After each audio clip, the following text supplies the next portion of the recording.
La motivation d'un organisateur est de coordonner les efforts et les ressources des autres afin d'atteindre des objectifs convenus. De la même manière que le donateur est en mesure d'imaginer les actifs financiers et la meilleure façon de les utiliser pour atteindre ces objectifs, l'organisateur est en mesure d'imaginer des objectifs finaux et la façon dont ces objectifs peuvent être atteints en déléguant les tâches de manière appropriée. On se retrouve juste après ceci.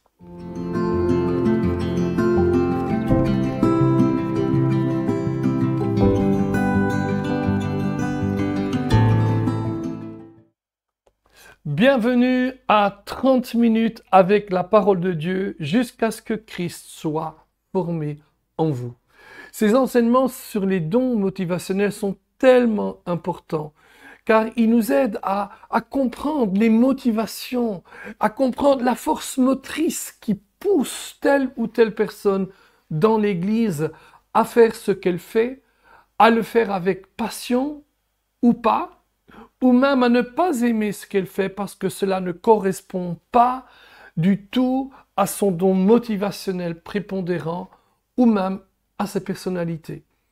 Il est crucial dans l'église locale, surtout lorsque l'on a beaucoup de volontaires, de pouvoir canaliser les dons et les talents des uns et des autres et de les conduire vers leur épanouissement personnel en leur permettant de collaborer dans l'église en utilisant principalement leurs dons motivationnels. Dans la dernière leçon, nous avions parlé de Néhémie, le prenant comme un modèle par excellence de quelqu'un qui possède le don de motivation, le don motivationnel et spirituel d'organiser, d'administrateur. On a dit que le mot organiser est probablement le meilleur mot contemporain pour ce mot en grec.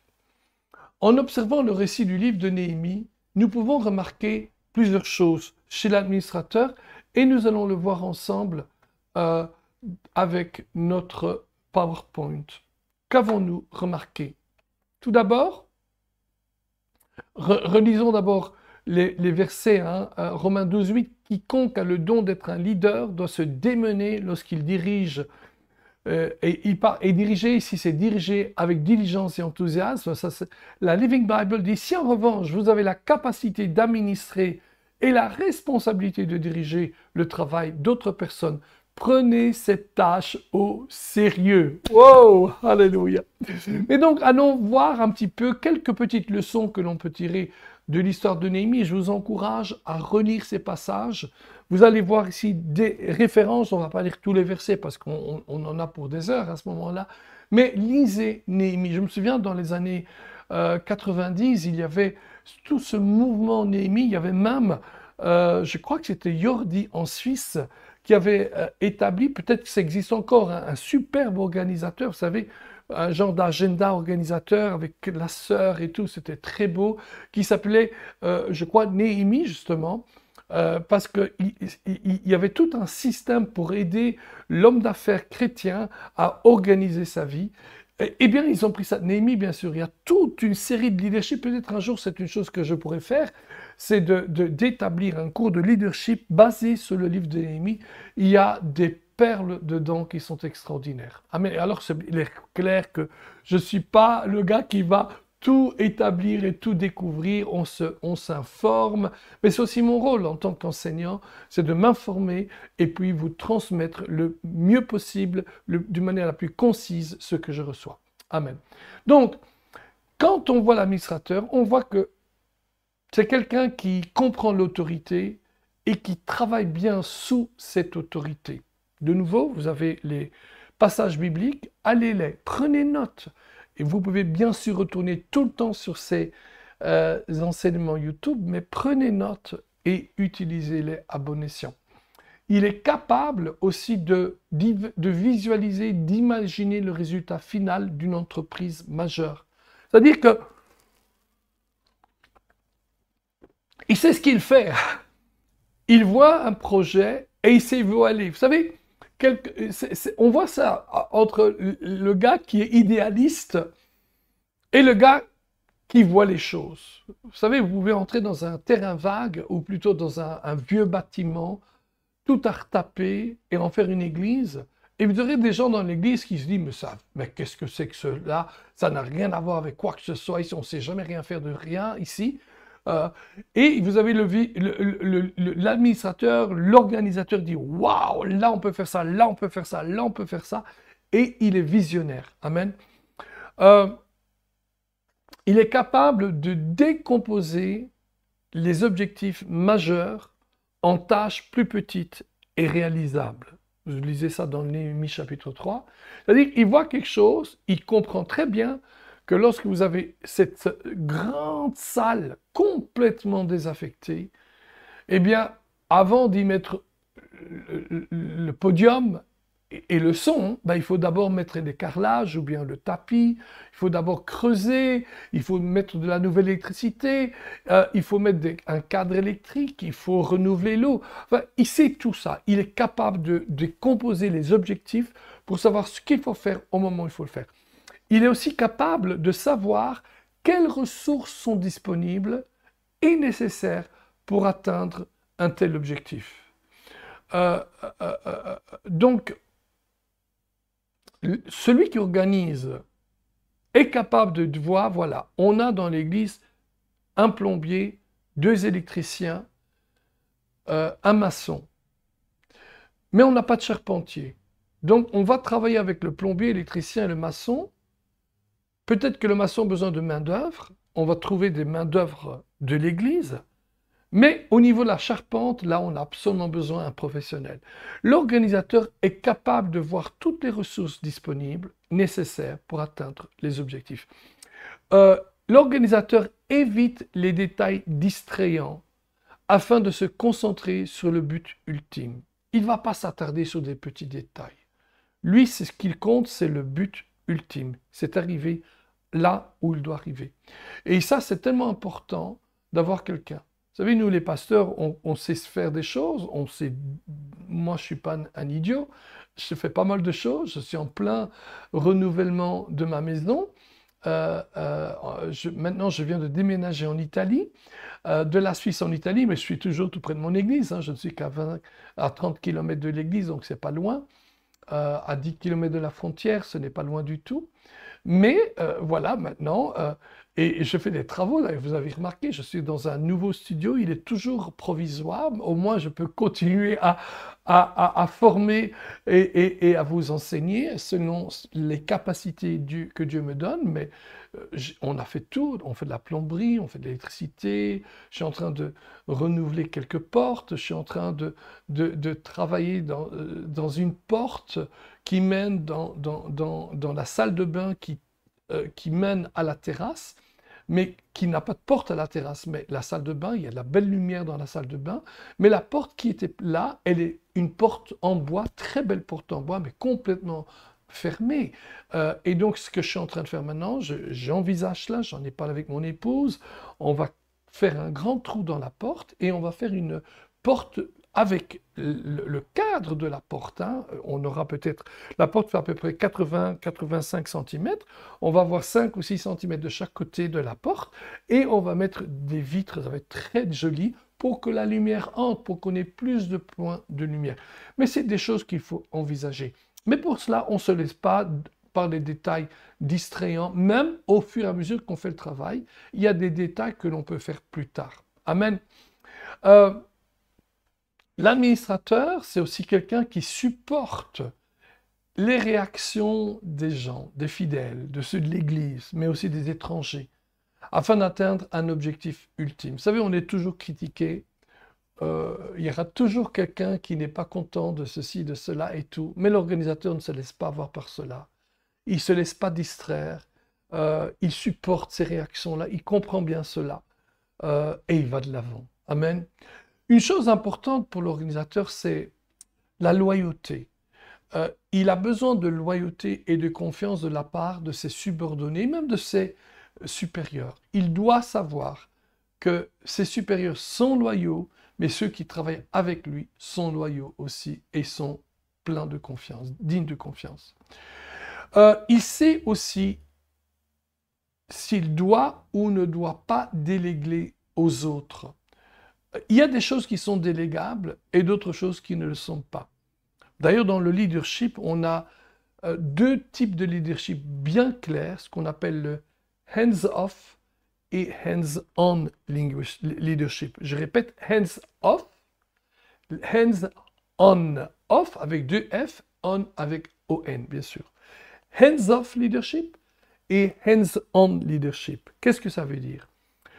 Hands-off leadership, c'est le leader qui délègue et qui ne se soucie plus guère. Alors que le hands-on leadership, c'est le leader qui délègue, mais qui au fur et à mesure que le travail avance, vient, il pose des questions, il essaie de voir l'état de l'avancement, etc. et tout. Et l'objectif, c'est de s'assurer que la personne qui fait le travail a toutes les ressources nécessaires, est capable de le faire, peut-être qu'il a besoin d'aide en plus, et aussi qu'il puisse terminer à temps.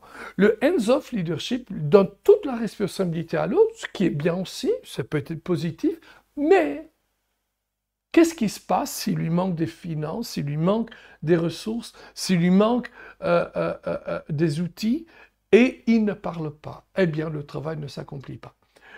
Il devrait y avoir un certain équilibre entre les uns et les autres. Et donc, dans le hands-on leadership, l'organisateur peut être en mesure de comprendre s'il doit tout déléguer ou déléguer une certaine chose ou déléguer pendant un moment, au fur et à mesure de voir comment ça avance, de déléguer autre chose et peut-être même de dire « Ah, non, là, il fait du bon boulot là, mais dans l'autre, là, il ne sait rien faire, c'est mieux que je ne lui délègue pas, je le fais moi-même ou je le délègue à quelqu'un d'autre. » Il est capable aussi d'inspirer et d'encourager les travailleurs par une bonne humeur, par l'approbation, une petite tape sur l'épaule, dire « Ah, bon boulot », par des louanges et même des défis. Tu sais, tu fais encore mieux, tu peux faire mieux.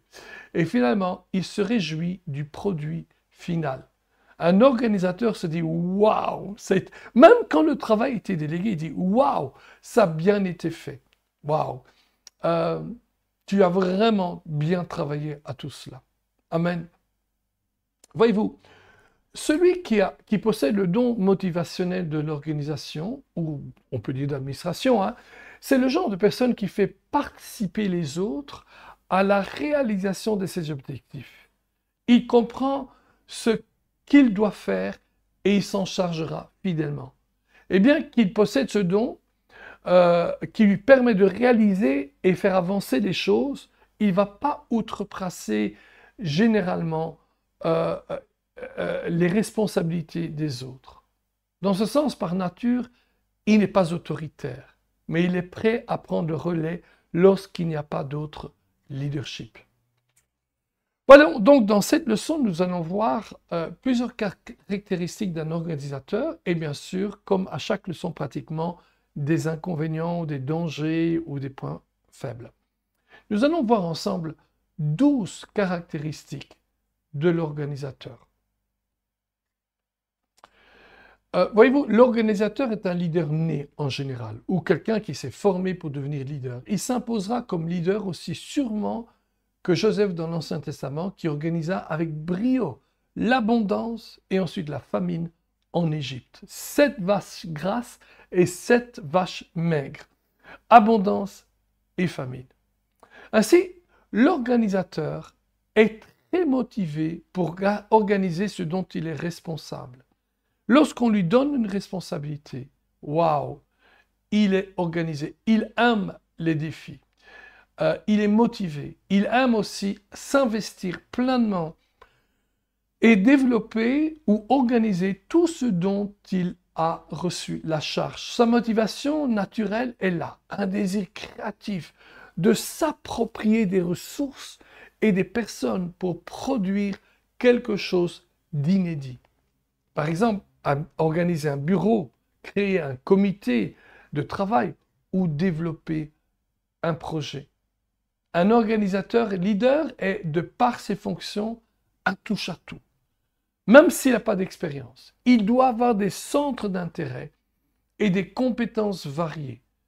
Mais ceux qui effectuent les tâches spécifiques seront plus compétentes ou plutôt compétents et spécialisés.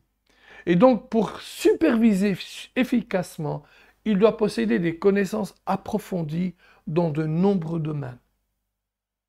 J'ai souvent loué le Seigneur pour ceux qui possèdent une expertise dans leur domaine.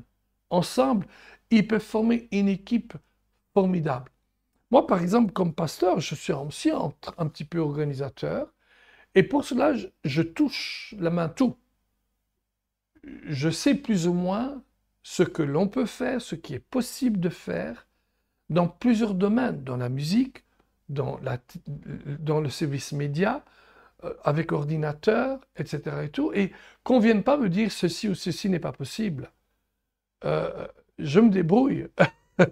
Lorsqu'on a eu le Covid et qu'on devait absolument faire des cultes online, et grâce à Dieu, on avait déjà commencé quelques mois auparavant, hein, mais je me suis débrouillé pour trouver toutes les ressources nécessaires au niveau intellectuel, au niveau de capacité physique et tout, pour pouvoir diffuser nos cultes sur YouTube, sur les réseaux sociaux et tout. On me disait que ce n'était pas possible, mais hello, impossible n'est pas chrétien. Amen. Waouh! Il exprime ses idées et les organise de manière à ce qu'elles puissent être communiquées clairement et appliquées efficacement. Voyez-vous, l'organisateur est un excellent communicateur. Il cherche à exprimer clairement et efficacement ce qu'il veut dire. Waouh! Il est convaincu qu'une image vaut 1000 mots. Ouh, hallelujah!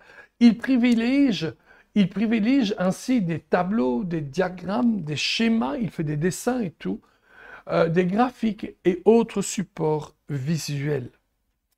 Amen. Ensuite, il respecte et gère bien l'autorité. L'organisateur comprend, honore et respecte les structures d'autorité. Il s'y sent à l'aise, qu'il soit au sommet ou à un autre niveau de système. On voit ça par exemple avec le centurion. Le centurion qui vient trouver Jésus pour lui demander de guérir son serviteur possédait probablement le don d'organiser, de l'administration. Et donc lorsque Jésus lui propose d'aller au chevet du malade, le centurion lui répond « Seigneur, je ne suis pas digne que tu entres sous mon toit, mais dis seulement un mot, et mon serviteur sera guéri. Car, dit-il, moi qui suis soumis à des supérieurs, j'ai des soldats sous mes ordres. Et je dis à l'un, va, et il va. À l'autre, viens, et il vient. Et à mon serviteur, fais ceci, et il le fait. » Et à ces mots, à ces dires, Jésus a admiré la foi du centurion dans l'autorité de Jésus. Et le serviteur a été guéri. Amen. Voyez-vous, les organisateurs veulent savoir quelle autorité ils possèdent et quelle autorité ils n'ont pas, car ils respectent leurs limites. Ils apprécient que des paramètres précis soient définis afin de ne pas les outrepasser par inadvertance. Ils apprécient la liberté, dans le cadre de ces paramètres, d'être leur propre patron. Ils sont créatifs, waouh, productifs dans cette situation d'autorité, alors qu'ils seraient étouffés et inhibés sans elle. Amen. Il n'assumera pas un leadership à moins que celui-ci ne soit délégué par ceux qui détiennent l'autorité. En raison de son profond respect de l'autorité, l'organisateur ne l'usurpera jamais délibérément. Par conséquent, dans toute situation où l'autorité existe, il ne cherchera pas à utiliser ses compétences, aussi nécessaires soient-elles, en position d'autorité, à moins que les personnes en position d'autorité ne lui demandent. De nombreux organisateurs n'exploitent pas pleinement leurs compétences à cause de cette caractéristique. Il serait donc judicieux de la part des pasteurs et des équipes pastorales d'identifier les membres qui ont ce don motivationnel d'organisation et de leur déléguer des responsabilités. Amen. Il assumera, pardon, le leadership là où il n'existe pas de leadership spécifique. L'organisateur n'est pas dupe. En l'absence de leadership ou de structure d'autorité, ce sont les organisateurs qui prendront le plus naturellement le relais et prendront les choses en main. Ils vont pouvoir sous-diviser des groupes ou des sous-groupes, etc. et tout, distribuer à chacun une tâche. Ce sont alors ceux qui ont le don motivationnel d'organiser qui émergeront spontanément comme leaders de différents départements. Certes, ils préfèrent être désignés à l'avance pour prendre la direction, mais lorsqu'un groupe est en difficulté, sans leadership désigné, ils prendront le leadership en place. L'organisateur aime particulièrement travailler sur des objectifs et des projets à long terme. Au contraire de celui qui possède le don motivationnel de servir et qui désire accomplir des tâches à court terme, de 2 jours à 2-3 semaines, l'organisateur privilégie des objectifs à long terme qui peuvent s'épanouir pendant plusieurs semaines, plusieurs mois, plusieurs années, voire. Un organisateur peut déclarer avec assurance « Je préfère vraiment un projet qui peut s'étendre sur plusieurs mois, sur plusieurs années, car j'aime les projets dans lesquels je peux m'investir pleinement, créer des projets, établir des plans à long terme et établir des objectifs à plus court terme en cours de route. » Waouh! Il est clair que l'organisateur est un visionnaire avec une perspective large. Proverbe 29, 18 dit « Là où il n'y a pas de vision, le peuple périt. » La vision est nécessaire pour maintenir le cap, que ce soit dans les affaires ou dans la vie chrétienne, dans la foi. Cette vision peut aller d'une révélation de Dieu quant à ses desseins particuliers pour un groupe particulier, à la simple capacité de voir, d'imaginer comment les gens peuvent travailler ensemble pour atteindre un objectif commun. L'organisateur facilite la mise en place des ressources et des personnes pour accomplir des tâches et des objectifs. Oui, c'est un petit peu comme quelqu'un qui aime beaucoup assembler des pièces d'un puzzle ou bien acheter du matériel Ikea qu'il faut tout remonter, tout monter. L'organisateur aime assembler les personnes et les ressources pour faciliter une tâche. Exemple, Paul. Paul est un analyste système chez Alstom, ceux qui construisent les TGV. Et il dit, je dois être un organisateur, un formateur et un motivateur pour atteindre les objectifs qui me sont confiés. J'aime utiliser mes compétences organisationnelles, ma logique et ma persuasion comme outil de base pour travailler avec les gens et mener à bien mes missions. Waouh! Il aime déléguer des tâches et superviser des personnes. Les organisateurs aiment dicter la conduite à tenir. Nous entendons cela dans un sens positif, bien sûr, ce n'est pas un esprit de contrôle, hein? Mais quand même, il essaie de voir avec les gens ce qu'il faut faire, comment le faire, quelle est l'attitude qu'il faut avoir, comment aller de l'avant, etc. et tout. Il voit facilement des tâches à accomplir et semble savoir qui peut les accomplir avec brio. Il aime répartir le travail de manière à minimaliser la satisfaction, de maximaliser la satisfaction, amen, et l'accomplissement. Amen. Exemple, Jean-Pierre. Ouais, Jean-Pierre. Jean-Pierre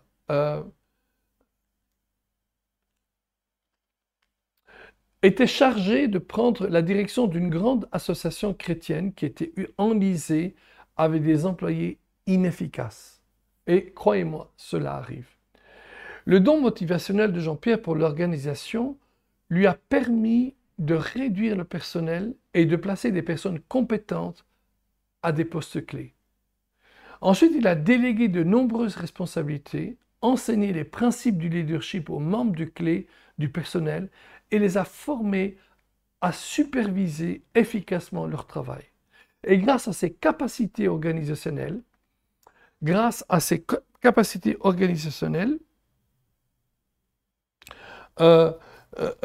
cette association qui était en difficulté financière est devenue un ministère efficace.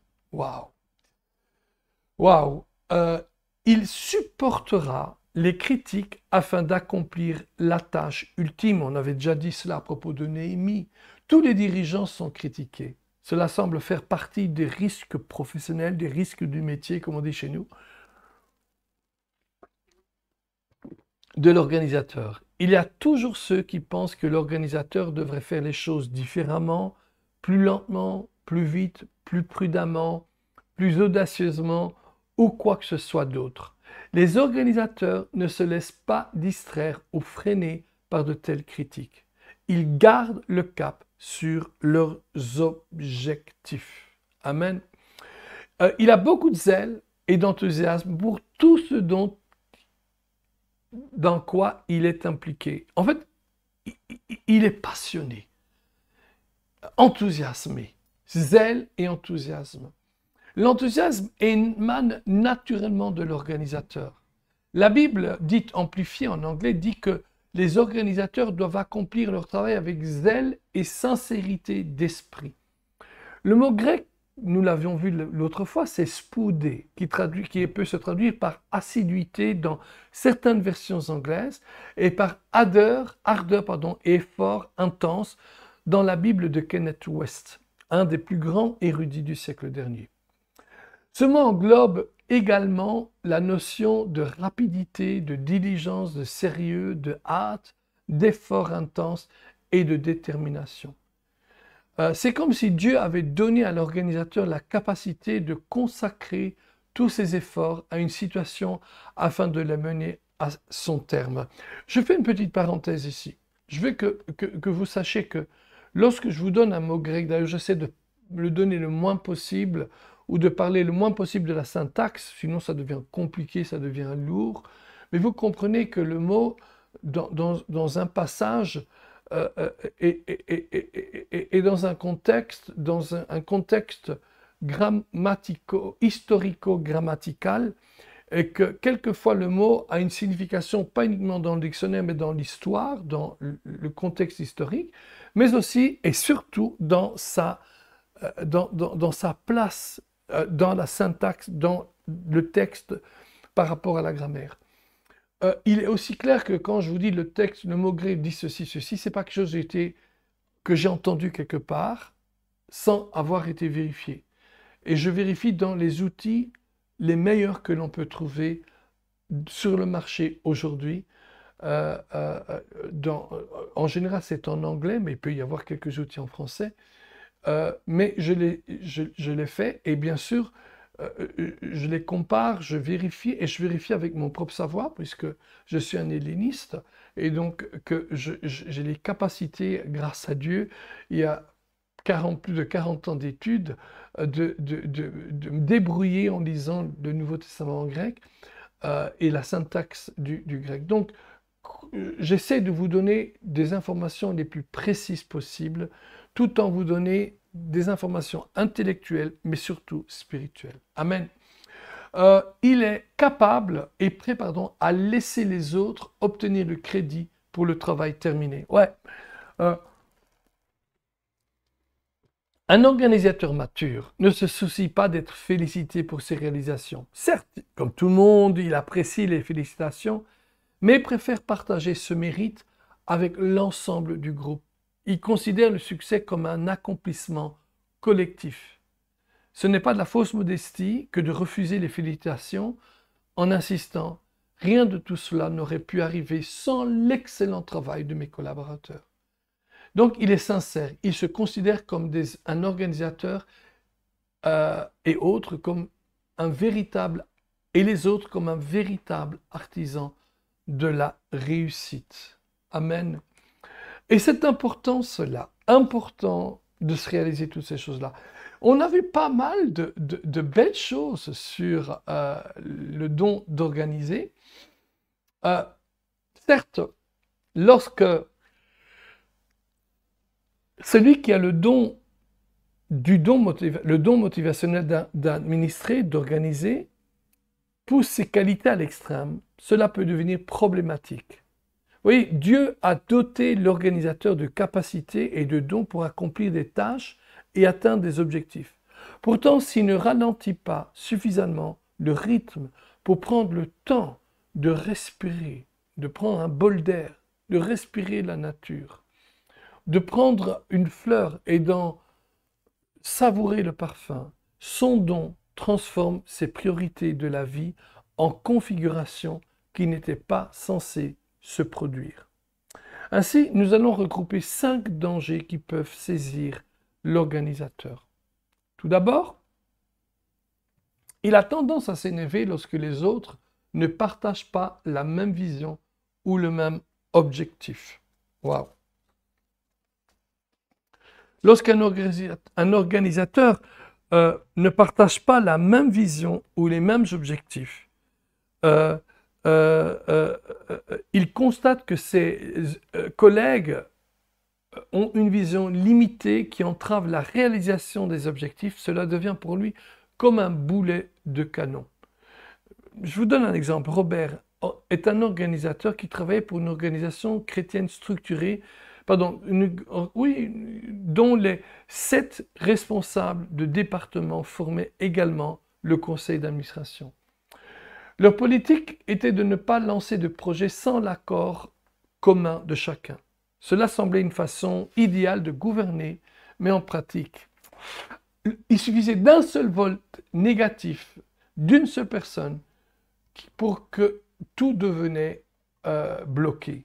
Plusieurs membres du conseil d'administration étaient plutôt conservateurs et se méfiaient systématiquement de toute idée nouvelle.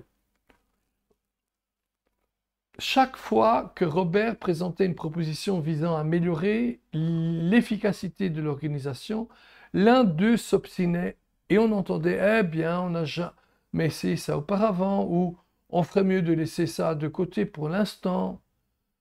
Et Robert était tellement énervé. Leur manque de vision était absolument frustrant. Et il finit par exploser. Il n'en était pas fier, mais il leur a dit qu'il n'avancerait jamais s'il continuait à laisser une seule personne, d'ailleurs la moins visionnaire, déterminer le niveau de leur travail. Pourtant, rien n'a changé. Et cette frustration devient tellement grande pour lui. Certes, le Seigneur a pris les choses en main et a corrigé même son attitude, mais il lui a aussi montré que ce modèle d'autorité particulière, pour lui, cela ne le convenait pas. Ainsi, Robert a démissionné après avoir trouvé un autre emploi où il ressentait moins de contraintes. Wow. Une deuxième chose qu'on voit, c'est il peut développer une carapace en raison des critiques. Je l'ai dit, on est critiqué. Et s'il est vrai, comme nous le disent les psychologues, que pour chaque mot négatif prononcé contre nous, nous aurions besoin de 4 mots positifs pour neutraliser les effets négatifs, alors il est clair que de nombreux organisateurs développent une certaine insensibilité pour se protéger du déluge de critiques que l'opposition suscite. Il peut régresser et se mettre à utiliser des gens pour atteindre ses objectifs. Les organisateurs sont tellement obsédés par les objectifs qu'ils peuvent oublier que les gens ne sont pas des pions que l'on place sous un échiquier comme dans le jeu d'échecs. Ce n'est pas intentionnel, mais cela arrive, tout simplement. Ils peuvent pousser une bonne qualité à l'extrême jusqu'à devenir inconsidérés, voire blessants envers autrui. Une 4e chose, on n'en a plus que 2, il a tendance à se concentrer sur lui-même et à négliger ses besoins personnels et même familiaux. Priorité, c'est ce que l'organisateur doit garder à l'esprit. Comme l'a dit quelqu'un, je me donne à 100% dans tout ce que j'entreprends, Mais ces qualités exceptionnelles, potentiellement admirables, peuvent aussi avoir des conséquences désastreuses dans d'autres domaines de la vie. Les organisateurs peuvent se surmener, être trop investis dans une tâche ou en assumer trop, que ce soit pour leur bien ou celui de leur famille. Leur zèle pour le travail ou leur ministère peut laisser ceux qu'ils aiment le plus se sentir négligés.